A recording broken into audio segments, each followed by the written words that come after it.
Ladies and gentlemen of the crypto space, we're live on a Monday, May 2nd at 11:34 a.m. We'll look back when we have better times, and everyone will be able to say, I did the damn streams during the bear market. I understood what was going on, why there was capital outflow versus inflow. I see this shit. I see the analogy, the frameworks. I create the frameworks. Anyone else talking about an emerging market framework for the crypto space? It's way too obvious. This is a very interesting topic. It is certainly an emerging market. Why? Capital flows between markets, inflow and outflow. Capital flows into the crypto space, capital flows out of the crypto space. As more capital has been able to flow into the crypto space, the local currencies have been able to outperform over the years. They have strengthened, and now, since 2020, there's stickiness. So there's capital getting retained in the crypto space, whereas historically there was very little, if not no reason for capital to actually stay in the crypto space, which is why we had much more pronounced drawdowns. Not to say we're not going to have a significant drawdown to come, but I expect more capital to be retained in the crypto space. That's not necessarily how much of a drawdown we're going to experience, but if you look at the total amount of dollars that have entered the crypto space, I would say less will exit this time. I speak in generalities because there's all these nuances and there's so many things to quantify in order to understand why the capital is staying, but I would say more is going to stay as compared to past cycles in which probably more left. For obvious reasons, capital flows to outperformance and it has momentum. So if the dollar is outperforming, everything else is going to underperform and the capital is going to flow towards the dollar. Wrong screen. Why does it keep doing that? 2 seconds. Let me change one. Yeah, there we go. So capital is flowing to the dollar. Equities are underperforming. Frankly, it's pretty historic that bonds are underperforming.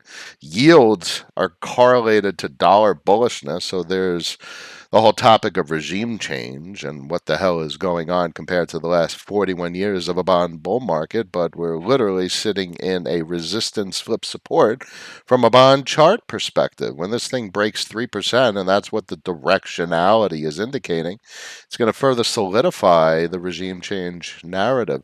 Quite interesting to see. But mostly the topic I want to focus on is dollar flow, the emerging market. So capital is flowing out of the crypto space, but there's reason for it to be sticky this time. Why? Because there's enterprise.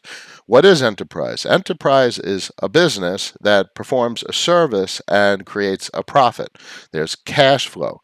There's and to top it all off, that cash flow is not retained to the company. There's little to no employees. And in the instance of crypto protocols, the more successful ones, they will be disintermediated. The cash flow will be distributed. And that further exemplifies why stickiness will persist and just create conditions that are very different than historic markets. If you're getting paid, there's no reason to leave, at least if you're at that understanding of capital management. Sure, there's reason to trim and adjust and reallocate, but if you're getting paid, it's a business. If you own a part of a business, historically that was a dividend, but these are more than dividends because these are significant percentages of the cash flow of the enterprise. This is a disintermediated revenue stream, unlike dividends have provided in a long time. I would have to look back historically, and you got a fair amount of dividend bearing stocks that are very high risk, 10, 20, 30%. I've been looking at equities a little bit, but I would say the crypto space stands out in many regards as much lower risk than international shipping, paying 20, 30%. You look at the geopolitical risk, whereas the crypto space, you have geopolitical risk with regard to regulation, but that's irrelevant. If the U.S. regulates something unfavorably, it's still operating in every other country. So the business is not, it's impacted, but it's not disrupted to the point where it's non functional. This is a global enterprise that doesn't have borders, and it will find the path of least resistance. So Curve's going to be used, and really, everyone, maybe more so in these bearish market conditions, struggles in the search for yield. They're looking to outperform, and they go further and further out on the risk curve. And I tell you guys all the time, even in bullish conditions, the second you try and make money, the odds are increasing that capital is going to be lost. So the reason I mention that is, for a while back in 2021, literally all I talked about was curve, but we've come full circle. Uh, we walk around with diversified portfolios, myself included, but the curve narrative and what it has built, and maybe even more so, what it has become, is extraordinary. This is an enterprise that doesn't exist in legacy finance, period. There's no such thing as disintermediated Forex in the world. So this is the first time any enterprise like this has ever existed.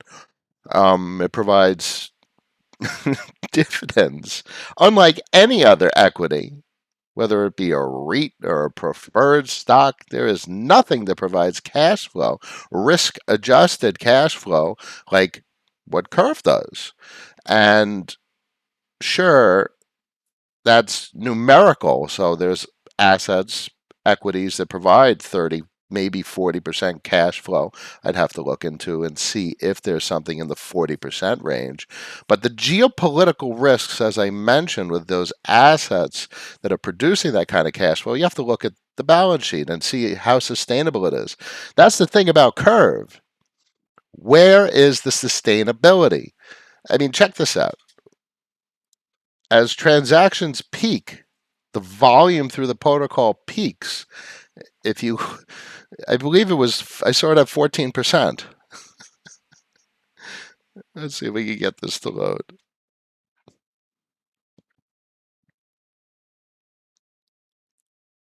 13%.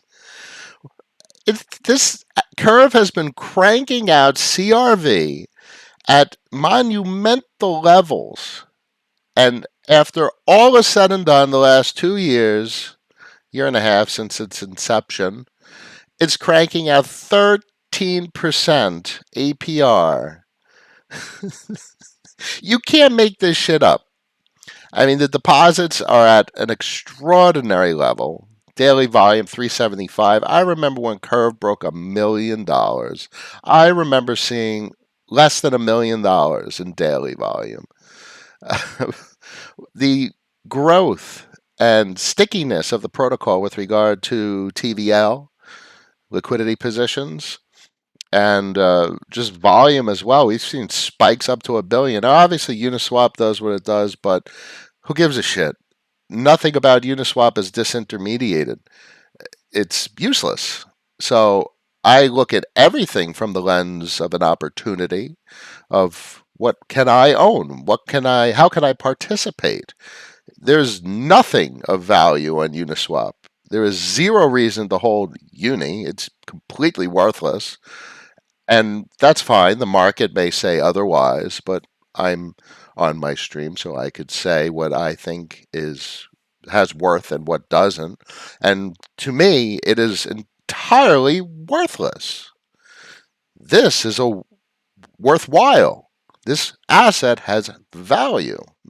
It's producing 13.43%, and that's not even the damn incentivized voting, which is 40 plus percent. Curve itself, literally just CRV in a VECRV position, is cranking out over 50% APR with the markets collapsing, with capital net flowing out of the crypto space. I am so excited because I can see what will be when the directionality of the capital flow reverses and capital starts to flow in. What outperforms the most during the most bearish of markets will outperform the most even further during bullish markets. So these numbers are extraordinary. We'll take a look at the convex and the curve charts. I haven't looked at the Frax chart, but that's obviously one of my favorites as well, participating in the curve narrative. So it bottomed around $2 again. The overtones of these two cycles highlighted in the ovals I find extraordinary because they have similar peaks and similar drawdowns, not troughs because it's not a lower low, but has a similar drawdown for very different macroeconomic reasons. But macroeconomics are much more powerful and influential than the red drawdown. That wasn't really macroeconomic, that was much more technical with regard to a leverage flush back here in May of 2021. That was a very big leverage flush. These aren't leverage flushes. The conditions that put pressure or the various synergistic protocols that exist now in the green circle did not exist at all in the red circle. This is a lot of irrational exuberance that brought us to these heights back in the summer of 21. And what brought us to the heights in January of 22, very different conditions. They were very large accumulators, and they're accumulating. There's protocols that act as sovereigns that have a reserve, and these protocols are mandated to put curve into reserves. So I started the stream talking about looking at the crypto space as an emerging market, why capital flows in, why it stays sticky, why it's more sticky compared to past cycles, what is resisting capital outflow. And we're talking about protocols in the terms of sovereigns and currencies and mandated reserves. It's quite fascinating. The analogy, whether it proves to be 100% accurate or not, is irrelevant. What's pertinent is we could draw on history. We could draw on these types of stories to build a framework to understand why capital flows in, where it flows to, why it stays here, and ultimately that manifests in price action. And I'm very little interested in price action because price action is a red herring. It'll drive you frickin' nuts. You watch your portfolio go up to a couple $1,000,000 and then down to a couple $100,000. It'll drive you absolutely nuts. What's pertinent is the average, is the directionality. If things are appreciating over time, isn't that what matters when you look back in 5, 10 years? And it's hard to see the higher lows here. And in many regards, a lot of what's in the red circle, the red oval, can be discounted as the capital flow in the red oval is very different than the capital flow in the green oval. So in some regards, you could paint something like this. Like this entire period is a higher low. So you had your hyperinflationary decay, and it's not going down. It went up. And it's a higher low. What an extraordinary reality where a hyperinflationary protocol, a hyperinflationary currency is net disinflationary with transitory periods of deflation. You can't make this shit up. The monetary policy is extraordinary, and I say it time and time again, this shit will be studied at some point. What do you guys got for questions before I keep rambling on about basically stuff you guys know, but it's good to recap these things and my framework and narrative around looking at crypto as emerging markets is evolving. And how does a narrative evolve? It's basically me just thinking about shit and putting it into terms and words that allow me to tell the story. And it's just very clear and becoming increasingly clear that this is an emerging market. It's behaving like an emerging market. Capital flows in, capital flows out. And the local, one interesting note about how the crypto space differs from traditional emerging markets is there's multiple currencies here. Frankly, unlimited, but there's thousands. There's not thousands, because what's important is the meaningful currencies. And the most meaningful of currencies in the crypto space, you're probably talking about less than 50. What is a meaningful currency? Something that has some sort of uh, uh, significance to the monetary policy, that has enterprise wrapped around it, that surfaces disintermediated cash flow, that actually operates a significant technology that contributes something to the system. Like disintermediated forex. Oh my God, that shit doesn't exist. You can't go to a bank and say, I want to provide liquidity. They'll laugh at you. But you could do it here. And that's a disruptive, significant uh, business enterprise and opportunity to own a part of it. I don't see it any other way. Foo Bear's in the house. Raul, Iran, Shisha. Hey, Noah, it's been a couple of months. How to deal with so much capital destruction. It's the same thing we've been discussing. There's nothing to do. Capital flows out, capital flows in. You rebalance, you restructure, you adjust your position size, you concentrate. At this point, you should have a fair amount of cash saved off. I think I'm sitting around 20-25% cash. I got more than enough cash to pay bills, to service my car loans and mortgage, and you shave off cash merely to pass the time, because this period of austerity is transitory. It's the same period of austerity we've experienced how many times over our entire life? I mean, I'm only 39, but you talk to folks that have been around since the 70s, how many periods of austerity have there been? They pass, and they're much more pronounced now. So what interests me is, historically, as I hear and understand persons with macro experience, the cycles were longer. But ever since 2008, and the monetary policy manipulation really kicked in, we have very short cycles. It's very short, a couple of years at most, but they're going to get quicker as the degree of intervention has increased, especially after 2020. The rate, the periodic cycle is going to be significantly shorter between boom and collapse, boom and collapse. So to me, that's very obvious. So I'm able to understand the current state of capital flow in these markets, and the emergence of these emerging markets, as I'm calling them, the crypto space.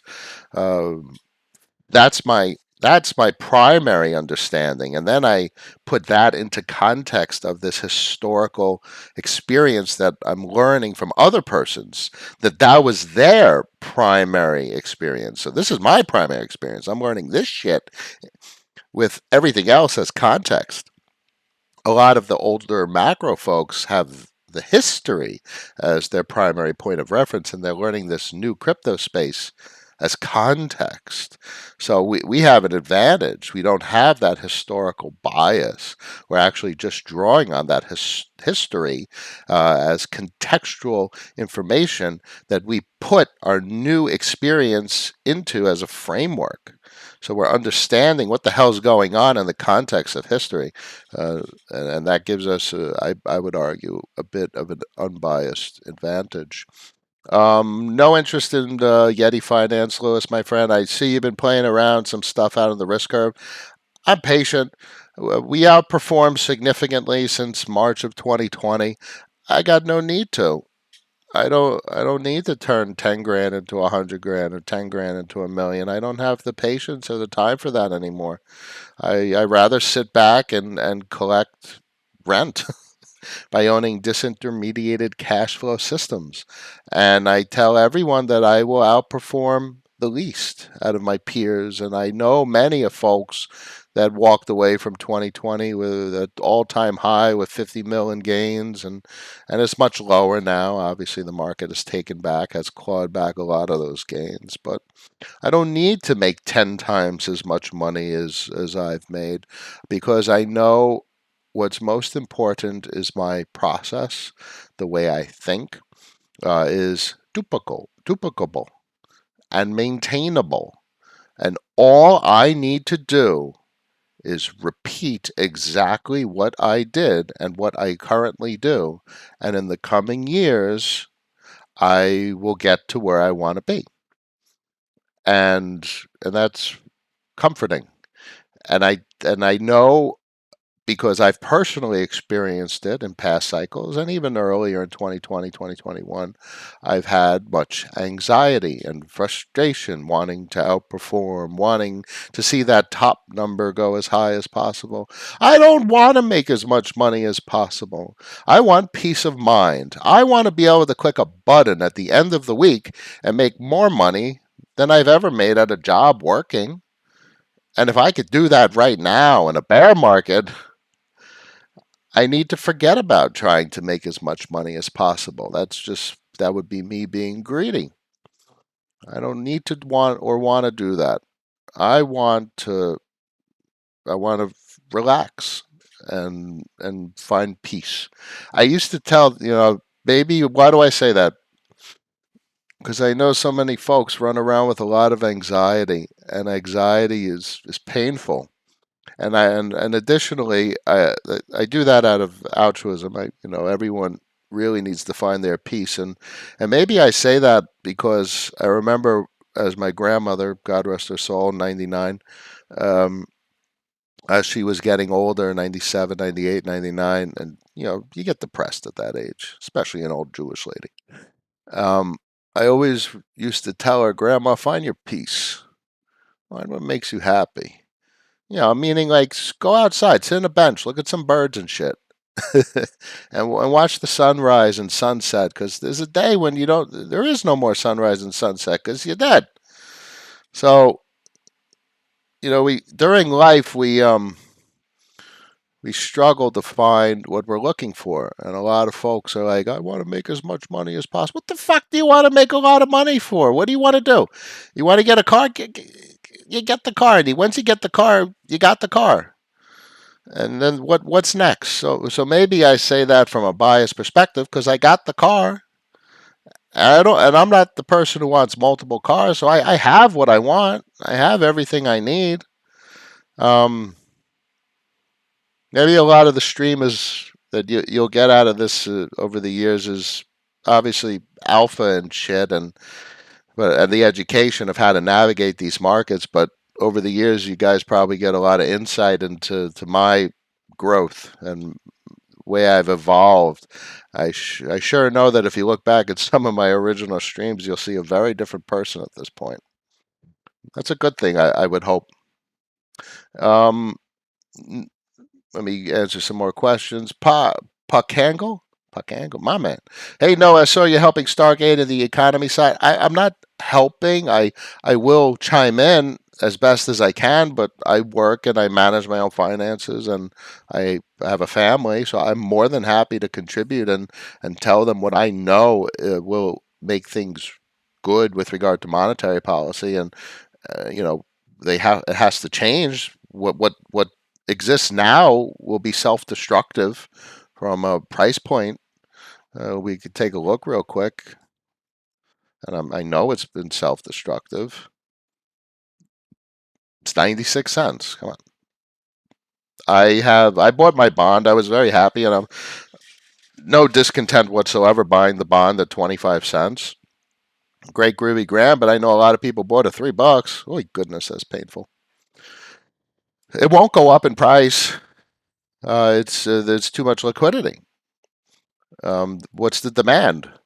And this all comes down to what I tell you guys about understanding markets and emerging markets and supply and demand and psychology and why would anyone buy it? If you're going to say the narrative that yes, Stargate, Stargate as a technology on top of Layer Zero changes everything. Changes everything. Like Layer Zero is hot shit. That's like, as an engineer, that's some big tech. And it's got to change everything along with the other protocols, the competitors. But Stargate has first mover advantage in many regards. So I'm quite excited in Layer Zero's attack and Stargate consuming it. It's big stuff. What does that mean with regard to the SDG price point? Absolutely nothing. There's no connection whatsoever between that narrative of it changing everything and the price point. The price point is a pure manifestation of monetary policy and psychology into why people would purchase rather than sell. As of right now, there's only one purpose for the asset. Is yeah, there's governance, but let's see if there's any governance. But that's there's no in the current form. There is no there is there is no governance that could possibly warrant not selling. There's the base psychology of a human being is they need to receive something in order to perform an action. And in the instance of the crypto space, you need to receive something, and what's the action is to not sell. So why would someone not sell if they're not receiving compensation? And this is where history of stocks and dividends comes in. And really, it's the premise for what I say in the crypto space, or really about everything overall. If you're not getting freaking paid, if something isn't paying you, it's going to be sold, and it's going to be sold hard. That's the bottom line. So, what's going to be sold the least? The shit that's paying. That's why I talk about the assets I talk about, and that's why the portfolio has done what it's done. It's not everything's not gone. It's there because the stuff pays. I mean, look how much this stuff is paying. This is wild. I mean, this is an old VE curve position. Old school base VE curve, not even CVX, CRV, or whatever compounder, cyclicator, or derivative protocol. This is not even that type of. This is just a base VE curve position that somehow still cranks out over $5,000 a week. That's just wild. And maybe that gives me my comfortable bias of I don't really need to chase shit, even though that position's down a lot of money. I mean, curve is down at $2. That thing's down $2 million that I've watched evaporate. But this is where I talk about is really the principle doesn't mean anything. One, if it produces that amount of cash flow, that's a business. Why would I sell that business if that's the kind of cash flow it generates? Top it all off, it's a 4-year lock, so I can't even sell it if I wanted to. So maybe that capital loss doesn't mean anything. And that brings me comfort. It doesn't mean much. It was a purchase. These are the things I've told you guys over the years. Think of things as a purchase. And there's a speculative component to that purchase. You're purchasing a business that produces cash flow. You want to assess the relative lindiness. Lindiness says if the technology exists, what's the odds of it to continue to exist? So the longer it exists, the odds are it's going to continue to exist. So if the longer curve exists, the odds are it's going to continue to exist. And there'll be more purchasing, more mandates, more placing of curve on reserves, which means over time the price point is going to go up, which is this is the most fascinating asset considering the quantity, the sheer quantity of it that goes into circulation. Now I know a lot of folks come to the stream. Some have large portfolios, some persons have smaller portfolios. So curve is not likely to significantly appreciate. You know, we're not going to see curve at $2,000. If you'll see it back probably where it was 4, 6, 8, 10, 12, 15, 20, a 10x. Oh, an irrational exuberance in 2023, Q3, Q4 2023, maybe 10, $15. But you're not going to get that 100x, that 1000x on the money. This is not that kind of asset. But what do we know about assets that don't produce those kinds of returns? Those are the risk adjusted assets. Those are the risk minimized positions. I myself, and I will always encourage everyone to not make as much money as possible, but to make the more predictable quantity of money, something that's more sustainable, more reliable, risk adjusted. And that'll reduce your anxiety, that'll increase your revenue, increase your knowledge, and that by doing that, there'll be more persons that are successful rather than some people that make big gains and most people losing everything. Because that's what Big Boy does, that son of a bitch. He makes a few people a shitload of money, and the vast majority of people are absolutely fucked because they bought some shit that went 1,000x on the money and then it just completely collapses afterwards. That's stupid. I'd rather sit here and tell you guys the same story over and over again every week about why something is not going to go asymmetrical, why it's probably not going to go down too much. And obviously, it's very volatile. It's down 60, 70%, but that's not too much. And that's the whole point that I try and focus on. We'll have these increased volatility ranges in the crypto space, but look at this shit. It's higher lows. Is printed in the technicals. The fact that it's not going down, considering the degree of hyperinflationary pressure, is probably one of the most extraordinary manifestations of a monetary policy and federation of sovereign protocols that are mandated to put it on the into reserves on the balance sheet. And that creates this extraordinary capital flow and synergy of monetary policy that doesn't exist. It doesn't exist. The only thing it maybe metaphoric to is the dollar. The dollar, they they created so many units and put it into circulation. Obviously, there's a difference between um, public money that is in circulation and bank money, but the point is exactly what we're seeing on the DXY. No matter how many units they put into circulation, where's the DXY?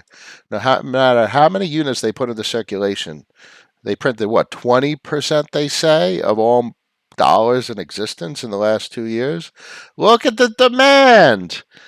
There's a reason the demand is up. For the same reason, curve is not crashing, because countries are mandated to put it into reserves. They're buying it no matter what, which actually brings up some extraordinary questions about government debt, of how and why it's being sold.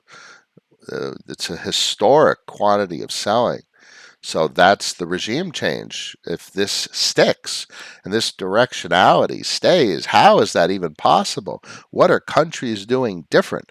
How are they sourcing their collateral? How is the derivatives market collateralizing their debt positions? And if they're getting margin call because the value of the collateral is decreasing, what are they using to shore up and recollateralize their positions? So what's playing out? There's some very fascinating shit that we only see indirectly the yield charts and price action charts, so on and so forth. But the dollar's demand, it is insatiable. And what's interesting about a chart is that this is indirect. Like, we know there's all this dollar denominated debt out there, and we know that everyone who wants to do business with the US needs dollars, and we know that the vast majority of the oil on the planet is priced in dollars. So if you want to buy oil, the odds are you probably want dollars in reserves, because then you could buy oil. So we know that's changing. We know there's a lot of pressure with Russia, China, India, Saudi Arabia. They're trying to work out redenominating in other currencies, and that puts less buy pressure on the dollar. If you don't need to buy the dollar to buy something, you don't buy the dollar. So there goes the demand for the dollar. But look at this shit. They're doing whatever they're doing to influence the demand on the dollar, and the dollar is still doing what it's doing. This highlights the extraordinary demand for the dollar. There is a dollar shortage, and that's why the price on Forex markets is doing what it's doing. I don't care if they print another 50%, 100, they double dollars in circulation. If the chart shows that there is not enough dollars, that's what the chart shows, and that is exactly what the chart shows. And then we go back to the curve chart, and we don't see that yet.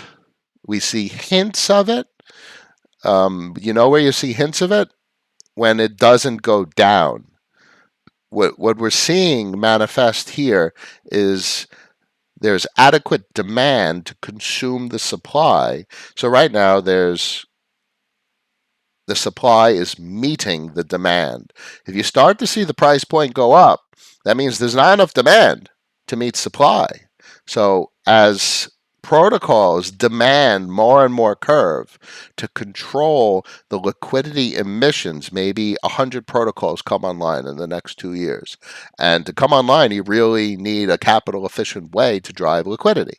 The most capital efficient way to drive liquidity in the entire crypto space is a curve gauge. So they come in, each protocol has $10 million capital raised from who knows where. They buy up a bunch of curve because they know buying the curve and using it to facilitate capital efficient liquidity for their assets LP position, that could surely skew the balance of supply and demand towards a lack of supply, a demand side imbalance, and that's where you see the price drive up. So there's great many reasons that go into a narrative describing why the price of curve will go up meaningfully. I don't expect it to asymmetrically appreciate, but you know, I don't I don't need to digress too much down the rabbit hole. I This was all a question, so let me get back to some questions. But the in conclusion, the most interesting thing is I see the comparison to the dollar with regard to sovereigns and reserves and a mandate to put it on the balance sheet, and I find that extraordinary. Um, Tim, hey Noah, what's your take on Braille? No insight, my friend. One curious view: did you see Rary got hacked? Yeah, shit happens. Frax is still putting out bribes, and their peg is still sound. They still have a capacity to manage the peg, and they have basically some of the smartest folks in the entire crypto space that are managing a novel currency, and they're operating a peg that has only one analogy in traditional finance. What is it, like the Chinese yuan peg, or whatever countries also have dollar pegged uh, fiat currencies? But in the crypto space, it's digital.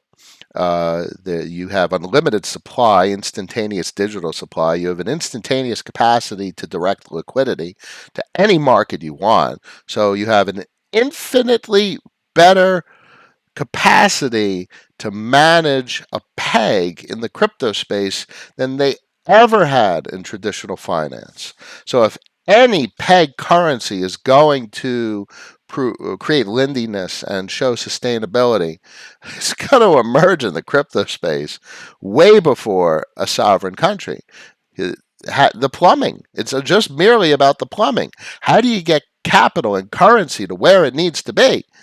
In traditional finance with the banking system. You don't. It's impossible. They tried to literally get currency in 2020 to where it was needed, and it took months. Took months for the U.S. government to get currency to where it was needed to stabilize the capital flow through the system, and they fucked it up. What did they say? A $500 billion worth of fraud with the PPE program. It was the most extraordinary failure of capital flow, maybe in the history of money. But in crypto, you know your destination, you know the quantity, you have capital controls all over the place. And that's a hot topic with regard to sovereigns and governments. But in the crypto space, they would have been able to distribute the capital like they did in 2020 with much less fraud, much more precision, and instantaneous worldwide finality. Not mailing out grandma a check for $1,000 that she gets in 6 months. Man, they got fucked on that one. What's your thoughts on Astro Wars? Whatever it is, it's out on the risk curve, and it's something that I don't explore much. I did take a balancer position, a very small balancer position. I got tempted. That's because of hidden hand through around 20 grand. So I don't have much. It's It's not loading. I have about 1,000 VE BAL that I bought. So it's like 1/12 of 20 grand. I'll get like a couple $100. Or maybe I'll buy more. Or maybe I'll just restrain myself because I know the macro conditions are absolutely screwed. Um, 2 days, 20 grand. I don't know. I got 928 VE BAL. Bribes will drive appreciation of the respective asset that's selling the inflation. So this stuff, they've incentivized voting is a means of selling inflation. So it's actually monetizing or commoditizing inflation, which is an extraordinary financial concept. Um, that's actually perfect for another stream. The commoditization of inflation. They're literally packaging inflation and selling it. That's extraordinary. Um, anyway, with the number, there's no cycle since 2018. Yeah, there's been plenty of shorter term cycles, and macroeconomists would be able to highlight them because better than I, because they're global and there's crises and other things that I couldn't talk on to the extent that I would want to. But there's been no traditional business cycles. That's right, Foubert, in that regard. But there's been what I would call the new cycles, which is intervention cycles. So there has been cycles. It's just not the traditional cycles. We have federal intervention cycles, and that is playing into very much more periodic cycles. The cycles are getting faster and faster, with the crypto space being the front runner. It's going to front run the crashes. It's going to front run the appreciation as well because it is just a much more efficient and fast settlement system. But with the number of exploits seemingly increasing during these bearish times, do audits actually prove any reassurance of safety? It doesn't, not that much. I'm not interested much in audits. I'm more interested in lendiness, which means tried and tested protocols. I know a lot of folks love to see maybe a cheaper price point on an asset, and I don't really understand what that means.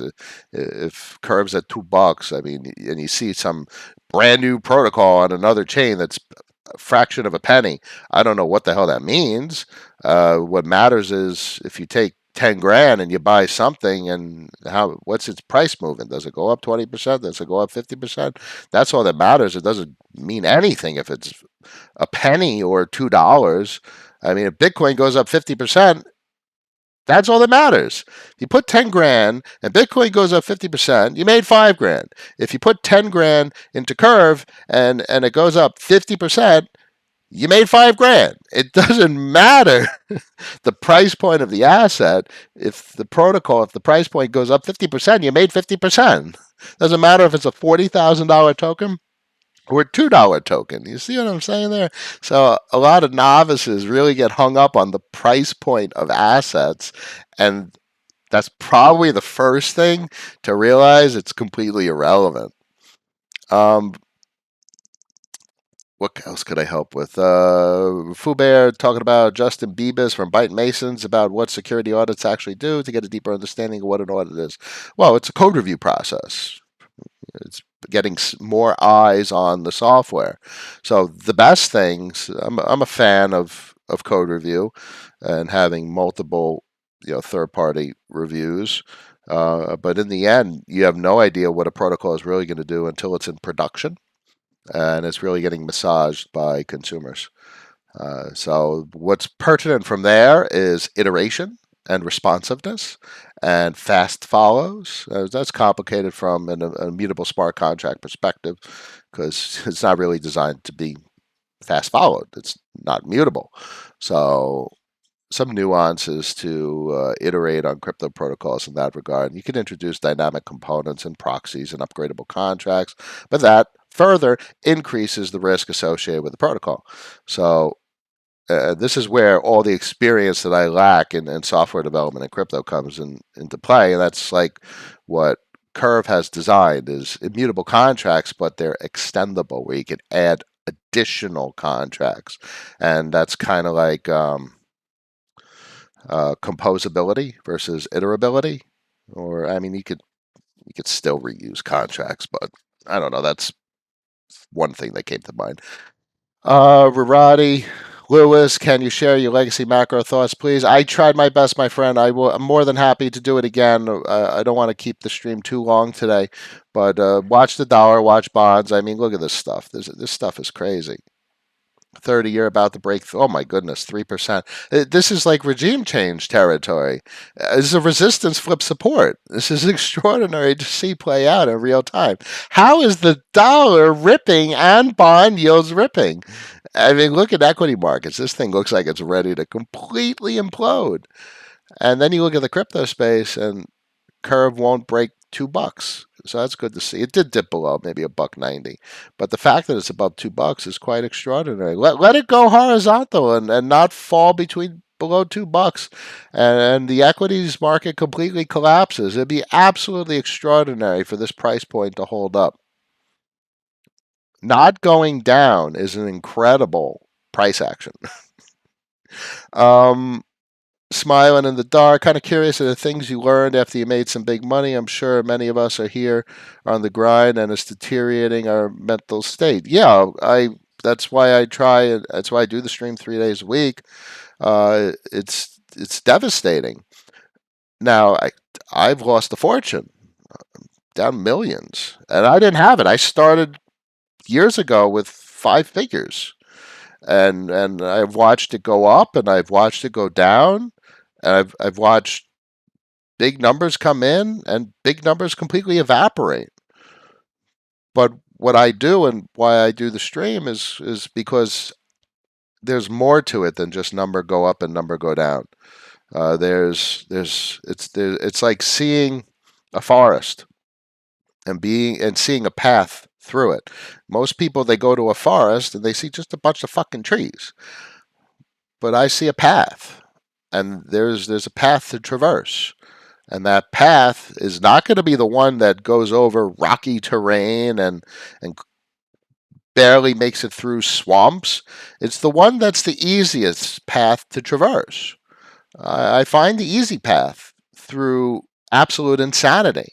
I'm not going to make it difficult, especially on myself, and I'm going to hopefully make it easier for everyone else. So there's no reason to be frustrated and there's no reason to have that anxiety. And that's probably one of the hardest learning experiences with regard to capital management. You don't need to feel the way you're feeling. What you need to do is get past that feeling, and then and only then can you find that easy path through the dark forest. I'll keep telling the stories, my friend. I hope it helps. That's all I ever do. Scott, thoughts on Citadel? I like it. I have no idea what the price action is going to be. I think the narrative is extraordinary. I think the monetary policy is extraordinary. I sure as hell know that the dilution protection is a superior implementation as compared to Solidly. I know that Solidly was financially devastating for me. I lost multiple six figures on that shit show. Fucking Andre.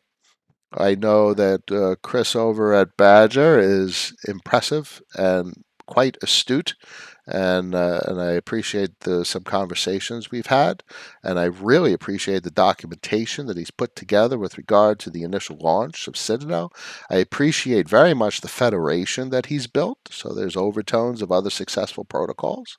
Building a federation really is one of the core components that I would describe as being necessary for success in the crypto space nowadays.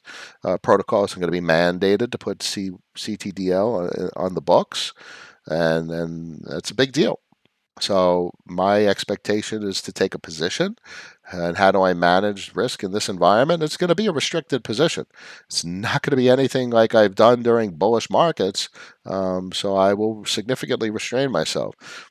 Ultimately, taking a position and buying less, restricting the position size, is a hedge. You are hedging the position, not by buying something else, not by buying something that moves in the opposite direction, but by merely restricting the position size. That's my thoughts, Scott, and that's the only asset on my radar, Shisha. Larry, in terms of security, what's your ranking of other chains? I would rather keep all my capital on Ethereum. I like Polygon. I like Avalanche. I don't keep much of anything on them. I have a cheat out position that's locked and staked for 4 years that I always make higher. It produces a couple bucks. I don't complain about that revenue.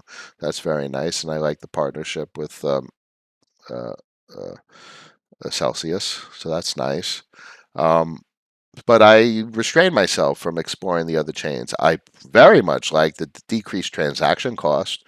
Um, Optimism is probably one of the more interesting chains, and I look forward to a synthetics resurgence. And I believe of any protocol out there right now, probably synthetics has one heck of a chance to build a very strong federation. You got to remember, almost all the protocols you use, anything that historically provided staking emissions, uses the synthetics contracts. Synthetics was the first to do anything like that. So most of it's their code that operates a good part of the entire crypto space. Those assets don't pay you when you're sleeping, Mike. Well, it depends. Dividends from stocks, REITs, preferred stocks, they don't pay shit while you're sleeping. They give you money on a monthly, if not a quarterly basis. The beauty of the crypto space is you get paid out mostly in real terms, in real time, and with incentivized voting, you get paid out on weekly and bi-weekly increments. So you get paid in the crypto space. What are your thoughts about regulators regulating Curve or Convex? So Curve is disintermediated and decentralized. The user interface is hosted on IPFS, and the user interface is duplicable, meaning the smart contracts are deployed on Ethereum. There's nothing that can be done about them, and the user interface can be spun up by a competitor, much like this was made by Andre. And now there's two instances of it, and I could copy it and host it on an IPFS node. So there's nothing that could be done technologically to regulate Curve or Convex. CVX CRV and CRV peg looking superb. Even saw CVX CRV worth more a few times last couple of weeks. So that's good to see, and I expect that peg to fluctuate. It should be on peg a fair amount, but it could go off peg. There's no reason that that should be too much of a concern. Capital will flow into Curve. It's just what it's designed to do. I don't think convex devs are doxxed. Not sure about Curve. I don't know, my friend. I don't mind if they're doxxed or not, and I have no problem with an anonymity. What's pertinent is trust, and it's harder to trust an anonymity, but it's trustable, especially when slendiness is created. And I think Curve and Convex have created that thus far. Very subjective, but that's my opinion. Um, yeah, their moats are not attackable, in my opinion. Um, they're you could compete against their moats, but they're not attackable. They're not going to be disrupted. Crypto J, good morning. Good morning. Lake Meadows, Astro Wars starting on Terra. What's the best strategy or resources to capitalize a la Curve Wars? I don't know. I'm not exposed to that. I don't really operate on Terra. Uh, you can model your capital allocation to the way we would with Curve. I often say the accumulators like Redacted and Ohm and shit like that. I was never interested in them, but I was much more interested in what they were buying. Um, and that's the same thing with regard to Convex, like Tetranode. He's basically built Redacted to buy Convex. And that's why. What's the asset of choice? What's the better, the best, the strongest asset? It's the damn convex. It's not the butterfly. It's not the redacted. It's the convex. It's the same thing with curve. You don't have to chase the new shiny fancy thing. You go right to the base, right to the root, right to the infrastructure. That's going to be your risk adjusted position. Um, yeah, Stargate could do well. They just need to implement a monetary policy. So they don't have a monetary policy currently, and they'll have something inevitably. We'll see how much depreciation occurs. I didn't. I'm not. I didn't buy it expecting significant appreciation. I bought it because I know what the technology is, and the bond price was down to 25 cents, so it's a no-brainer to buy it. Um, Plus, it's locked for a year, so it's irrelevant. So from a personal perspective, we'll see what plays out, and I look forward to seeing a monetary policy, and that will aid in the asset's appreciation rather than depreciation. The big twat, my man. You made me say your name, and my man. Altcoins based on technical structures, Ethereum, BTC break. There's nothing breaking out in this market. How rare can I still get on Stargate holding since four? I'm sorry, my friend. Based on the current tokenomics and monetary policy, my my requirement is to say there's no reason for it to appreciate based on monetary policy. In fact, there's actually all the reason for it to continue to depreciate, um, because they're paying for liquidity, and that's okay. It's okay to pay for liquidity, uh, but how do you receive payment? You have to sell the STG. So it's a bit of a difficult situation, and I would say I expect it to continue to depreciate.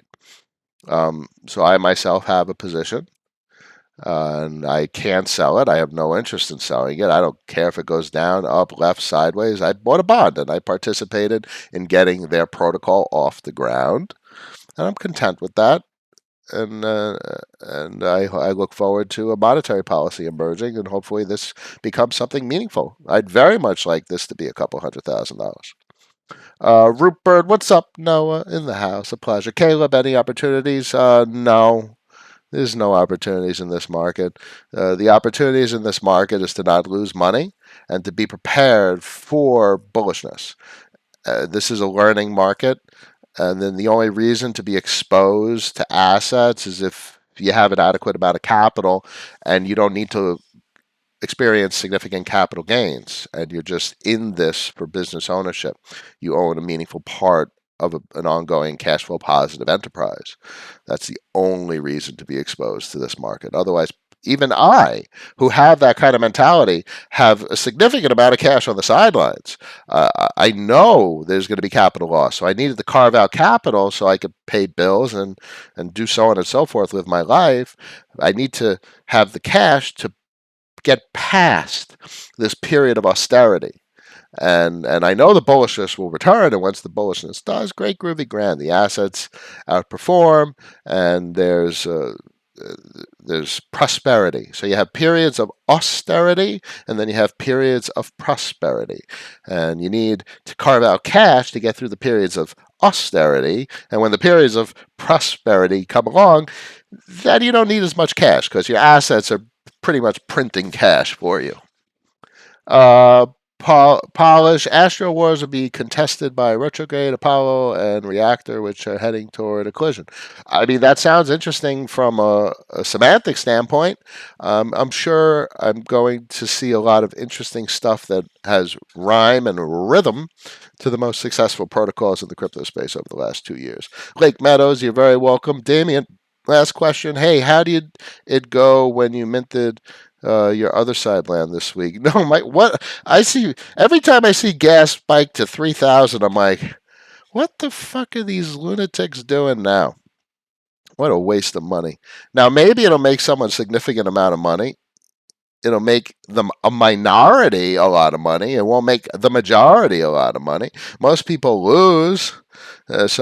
Whatever it is, I have no interest in partaking in FOMO. I have no interest in when there's exuberance and, oh, it's going to be the big thing. I don't give a shit if there's someone else thinks it's the big thing. I give a shit if I think it's the big thing, or if I think it's hot, or if I think it's going to be something that changes everything and it's an opportunity.